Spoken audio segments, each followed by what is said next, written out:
শেষ পর্যন্ত গুজবটাই কিন্তু সত্যি হয়েছে। এসএসসি ২৭ ব্যাচ তোমাদের পরীক্ষা কিন্তু শুরু হবে মার্চ মাসে ইনস্টেড অফ জানুয়ারি।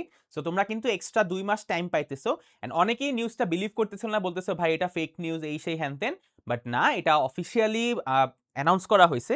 সো আমি তোমাদেরকে একটু বলি, আমরা যদি ঢাকা বোর্ডের যে ওয়েবসাইটটা আছে সেখানে যদি চলে যাই, এখানে লেটেস্ট নোটিসে গেলে দেখতে পারবা যে এসএসসি ২০২৭ এর সময়সূচি। তো এখানে ক্লিক করলেই কিন্তু আমাদের অফিসিয়ালি নতুন যে রুটিনটা আছে সেটা কিন্তু বের হয়ে গেছে এবং এখানে নতুন রুটিনটা আছে। সো আজকে আমি তোমাদের সাথে তোমাদের অমিয় ভাই আছে এবং দেখাবো যে আমাদের রুটিনটা কিরকম হয়েছে। তোমরা চাইলে তোমরাও এইভাবে ডাউনলোড করে নিতে পারো, জাস্ট ঢাকা এডুকেশন বোর্ডের ওয়েবসাইটে গেলেই তুমি এই রুটিনটা পাবা। সো আমরা যদি একটু রুটিনটা দেখি, তোমাদের নতুন যে রিভাইস রুটিনটা আছে এটা দেখতে আসলে কিরকম হয়েছে এবং এই রুটিনে অনুযায়ী তুমি আসলে কি কি এক্সপেক্ট করতে পারো, কিভাবে পরীক্ষা দিবা, তোমার নেক্সট প্রিপারেশন স্ট্র্যাটেজি কি হবে সবকিছু। সো প্রথমেই দেখতে পারতেছো যে পরীক্ষা আসলেই 14 তারিখ থেকে স্টার্ট হবে আমাদের পরীক্ষাটা। সেটা হচ্ছে বাংলা ফার্স্ট দিয়ে পরীক্ষাটা স্টার্ট হবে, এরপরে হচ্ছে 16 তারিখ অর্থাৎ একদিন গ্যাপ পাইতেছো তুমি, দেন বাংলা সেকেন্ড পেপার এক্সামটা হবে। এরপরে দেখতে পাইতেছো তুমি ইংলিশ ফার্স্ট পেপার এক্সাম আছে, সেটা হচ্ছে যে 16-র পরে 18 তারিখ। সো তোমাদের একদিন গ্যাপে গ্যাপে পরীক্ষাটা হবে। দেন ইংলিশ সেকেন্ড পেপারের আগে শুক্রবার থাকার কারণে একদিন এক্সট্রা বন্ধ পাইছো, so that is a good thing. So এরপরে তোমাদের আইসিটি এক্সাম আছে, ওটার কোনো বন্ধ নাই। অবশ্যই আইসিটিটাকে বন্ধ লাগা উচিত না আসলে তোমার। বাট ম্যাথের আগে মোটামুটি ভালোই একটা বন্ধ পাইছো। দেখো 21 তারিখ 22 তারিখ হচ্ছে তোমার আইসিটি পরীক্ষা, 25 তারিখ হচ্ছে জেনারেল ম্যাথ এক্সাম। সো মোটামুটি 2 থেকে 3 দিনের মতো একটা সময় পাইছো। And এটা এনাফ আসলে ম্যাথ সিলেবাসটা পুরোটা একটা ওভারভিউ করার জন্য এইটুকু টাইমটাই আমাদের জন্য মোর দেন এনাফ, ঠিক আছে।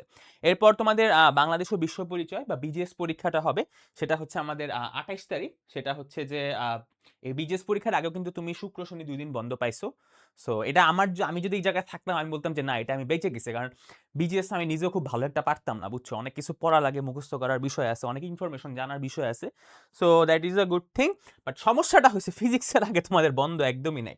সো 28 তারিখ রবিবার দিয়েই তোমাদের 30 তারিখ ফিজিক্স পরীক্ষা। অ্যান্ড এবার যেহেতু ফুল সিলেবাসে পরীক্ষা, তো বুঝতে পারতেছো, যদি তুমি ফিজিক্সে ভালো করতে চাও ফিজিক্স সিলেবাসটা কিন্তু একদম আগে ভাগেই শেষ করে ফেলাইতে হবে, কারণ ফিজিক্স কিন্তু রিভিশনের টাইম একদমই নাই। হ্যাঁ, তো তুমি একদম মানে পরীক্ষার আগে একদম ভালো মতো রিভাইজ করবে, এই টাইমটাও কিন্তু পাবা না।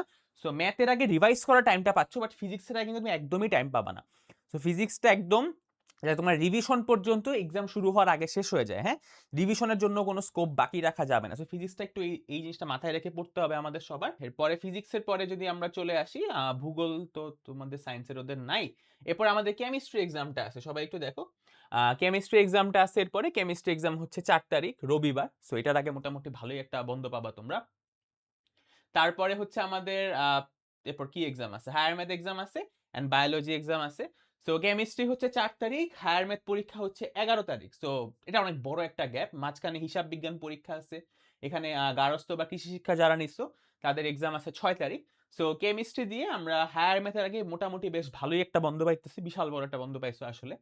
আই থিঙ্ক এই টাইমটার পরে আমাদের লাস্টে হচ্ছে ধর্ম পরীক্ষা। সো ধর্ম পরীক্ষা দিয়ে আমাদের এক্সামটা শেষ হবে। বায়োলজি আছে মাঝখানে, বায়োলজির আগে আবার বন্ধ কম, সো এখানে একটু খেয়াল রাখার বিষয় আছে। ফিজিক্স আর বায়োলজির আগে বন্ধ মোটামুটি নাই বললেই চলে। হায়ার ম্যাথের আগে বন্ধ আছে, আর কেমিস্ট্রির আগে মোটামুটি একটু বন্ধ আছে আর কি, ঠিক আছে। এবং তোমাদের লাস্টে হচ্ছে 22 তারিখের মধ্যে তোমাদের প্র্যাকটিক্যাল এক্সামটা শেষ করতে হবে। সো রুটিনটা তো সবাই দেখলা, মোটামুটি ঠিকঠাকই বলা চলে রুটিনটা। জাস্ট আমি বলবো হচ্ছে যে ফিজিক্সের আগে অ্যান্ড বায়োলজির আগে বন্ধ অনেক কম, একদিন করে বন্ধ। সো এই দুইটা এক্সামের জন্য একটু এক্সট্রা প্রিপারেশন আগে থেকে নিয়ে রাখতে হবে। নট লাইক যে এটা একদম বেশি পড়বা ওটা কম পড়বা, বাট এইটা একটু মাথায় রাখো যে তুমি এমনভাবে প্রিপারেশনটা, মানে এটা মেন্টালি প্রিপেয়ার হওয়াটা বেশি ইম্পর্টেন্ট যে তোমার ওই পরীক্ষাগুলোর আগে একদমই বন্ধ নাই। সো এরভাবেই প্রিপারেশন নিয়ে রাখবা যে ওটা আসলে বন্ধ একদিন যদি নাও দিত তাও তুমি পরীক্ষা ভালো মতো দিতে পারবা, ঠিক আছে। সো এমনভাবে নিজেকে প্রস্তুত করতে হবে এখন থেকেই। এখন কথা হচ্ছে জেনারেল ম্যাথ আর হায়ার ম্যাথের প্রিপারেশনটা যদি তুমি ফ্রিতে একদম 100তে 100 একটা প্রিপারেশন নিতে চাও, তুমি আমার চ্যানেলটাকে সাবস্ক্রাইব করে রাখলেই হবে। আমি কোনো কোর্স লঞ্চ করতেছি না, কিছু করতেছি না। আমি অলরেডি 7 থেকে 8টা চ্যাপ্টারের মতো ক্লাস আপলোড দিয়েছি, যেগুলো তোমাদের শর্ট সিলেবাসের বাইরে ছিল। সো গত বছরের ক্লাস ছিল না আর কি, সো ওগুলো দিয়ে আগে শেষ করছি আমি ভাইয়া। সো এই ক্লাসগুলো ভালো মতো শেষ করো, অ্যান্ড আগামীতে পুরো 31টা চ্যাপ্টার জেনারেল ম্যাথ হায়ার ম্যাথের টোটাল যে 31টা চ্যাপ্টার আছে সবগুলোর ক্লাসে তুমি ফ্রিতে পেয়ে যাবা। সো আমি একটা পেইড কোর্স নামাইছিলাম, বাট ওটা আমি সরাই ফেলছি। যারা ভর্তি হয়েছে তাদেরকে রিফান্ড করে দিছি। কেউ যদি না পেয়ে থাকো আমাকে হোয়াটসঅ্যাপ নাম্বার একটু মেসেজ করে আর কি, আমার ফেসবুক পেজে মেসেজ করলে আমি একটা হোয়াটসঅ্যাপ নাম্বার দিব, করলে পেয়ে যাবা, প্যারা নেই। সো জাস্ট ভাইয়ার সাথে থাকো, এই 6টা মাস একসাথে প্রিপারেশন নেই আমরা, অ্যান্ড পুরা সিলেবাসটা আমি ফ্রিতেই কমপ্লিট করে দিব। এটা নিয়ে কোনো টেনশন নাই। তোমরা জাস্ট দোয়া করবা আর কারেন্ট যাতে দুবদাপ না যায়। অ্যান্ড আমি আবারও বলতেছি তোমাদের কিন্তু হাতে যথেষ্ট সময় আছে। তাই না? তোমাদের হাতে কিন্তু অনেক সময় আছে। এক হিসাবে বলতে গেলে অনেক সময় আছে এবং এই এখন কি মাস চলে? এখন চলে আমাদের অগাস্ট মাস, হ্যাঁ? September, October, November, December, January, February. ৬ মাস সময় আছে। ৬ মাস। Can you imagine? ৬ মাস কিন্তু ভাই অনেক সময়। ৬ মাস টাইমটার মধ্যে আমি নিজে পড়ে আমি ওই নিজে একদম ফেইলের অবস্থা থেকে আমি তোমাদের এমন একটা ভিডিওতে শেয়ার করছিলাম একটা গল্প যে আমি হচ্ছে হায়ার ম্যাথে ফেল করছিলাম। ক্লাস 9 এ থাকতে। হ্যাঁ, অ্যান্ড আমি পড়াশোনা মোটামুটি স্টার্ট করছি 10 এর প্রি টেস্টের টাইম থেকে, বুঝছো? মানে এসএসসির মোটামুটি ৬ মাস আগের থেকে আমি পড়াটা ভালো করে স্টার্ট করছি। অ্যান্ড আল্টিমেটলি আমি ভালো সবগুলো সাবজেক্টে এ প্লাস আসছিল আলহামদুলিল্লাহ। মার্কস যদিও অত বেশি পাই নাই। স্বাভাবিক আমার হাতে ভালো ছিল না।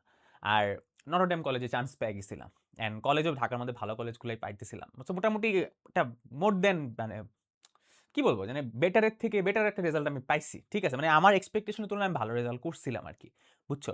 জাস্ট বিকজ আমি লাস্ট ৬ টা মাস কোন দিক করি নাই। খুব ভালো মনোযোগ দিয়ে পড়াশোনা করছি। অ্যান্ড জিনিসগুলো বুঝে, বুঝে পড়ার ট্রাই করছি। সো আমি এই চ্যানেলে কিন্তু তোমাদের সাথে প্রতিনিয়তই শেয়ার করার চেষ্টা করি যে স্ট্র্যাটেজিক্যালি কিভাবে পড়া যায়। গদ বাঁধা রুটিন ধরে পড়া, ডেইলি এটা করা, ওইটা করা, ওভাবে কিন্তু পড়ার পক্ষপাতী আমি না। আমি সবসময় বলি যে একটা স্ট্র্যাটেজি নিয়ে পড়তে হয় এবং স্ট্র্যাটেজিগুলো আমি রেগুলারলি শেয়ার করি। সো কিছু স্ট্র্যাটেজি নিয়েই তোমাকে আগাইতে হবে এবং রুটিনটা নিয়ে এত বেশি মাথা ঘামানোর আসলে লাভ নাই। জাস্ট জানার জন্য জানা আরকি। আচ্ছা আমার এত তারিখ এক্সাম আছে। দেখলাম কবে কি, কি এক্সাম আছে, কি হবে না হবে। তো সবাই এখন একটু মাথাটা ঠান্ডা করো, সেটেল ডাউন করো। এর ঠিক আগে একটা ভিডিও আমি আপলোড করছি আজকে বিকালের দিকে। সো ওখানে আমি বলছি তুমি কিভাবে এখন প্রিপারেশন নিবা সবকিছু। সো আশা করি সামনের ৬ মাসে যারা অনেক প্যানিক ছিলা যে ভাই ৪ মাস পর পরীক্ষা, এখন তো কিছুই পারতেছি না, অবস্থা খারাপ। সমস্যা নেই। এখন মনে করো তুমি প্রি টেস্ট পরীক্ষার আগের সময়টাতে চলে গেছো। এক্সট্রা ২ মাস সময় পাইছো ভাই। এই টাইমটা এমনভাবে ইউটিলাইজ করো যাতে ইওর ভিক্টরি বিকামস ইনএভিটেবল। তো চেষ্টা করতে থাকো। ইনশাআল্লাহ সবাই ভালো কিছু করবো। আর একটা ছোট্ট আপডেট দেই ইউটিউবের জন্য। সেটা হচ্ছে আমি ওয়ান শট ক্লাসগুলো আপলোড দিচ্ছিলাম। সো রিসেন্টলি আমার বাসায় একটু ইলেকট্রিসিটির প্রবলেম হচ্ছে, বুঝছো? সো এরকম ছোট, ছোট ভিডিও রেকর্ড করতেছে। কারণ বড় ভিডিও রেকর্ড করতে গেলে ধুপধাপ কারেন্ট চলে যায়, বুঝছো? এখন এগুলোর সাথে আমার কোনো সিকিউরিটি জিনিস ইউপিএস লাগানো নাই ভাই, গরিব মানুষ আমি। সো কারেন্ট চলে গেলে সবকিছু বন্ধ হয়ে যায়, বুঝছো? সো এটা একটু রিস্কি আমার জন্য। সো আমি এখন আপাতত লং ক্লাস শুটে যাব না। আশা করতেছি সেপ্টেম্বরের ১ তারিখ থেকে আমি আবার লং ক্লাসগুলোতে ব্যাক যাবো। অ্যান্ড আরেকটা কারণও আছে। এটার চেয়েও একটা বড় কারণ আছে, একটা বড় অ্যানাউন্সমেন্ট আছে সেপ্টেম্বরের ১ তারিখ থেকে। সো ওইদিনই দেখতে পারবা কি হয় না হয় ওইদিন। সো টিল দেন আমার প্রিভিয়াস যে ক্লাসগুলো তোমরা জমায়ে ফেলছো ওগুলো করে ফেলো। ইউটিউব চ্যানেলে সুন্দর করে প্লেলিস্ট করে দেওয়া আছে। ওগুলা শেষ করো। অ্যান্ড আমি চেষ্টা করতেছি নেক্সট ক্লাস তোমাদের দিব হচ্ছে জ্যামিতিক অঙ্কন, হায়ার ম্যাথে চ্যাপ্টার 4। এরপর অসমতা মানে চ্যাপ্টার 6, দেন চ্যাপ্টার 5 এগুলো আগে দিয়ে শেষ করব। ঠিক আছে? সো দেখা হবে তোমাদের সাথে আবার। রুটিনটা নিয়ে বেশি মাথা ঘামানোর দরকার নাই। পড়তে থাকো। আল্লাহ হাফেজ। আসসালামু আলাইকুম।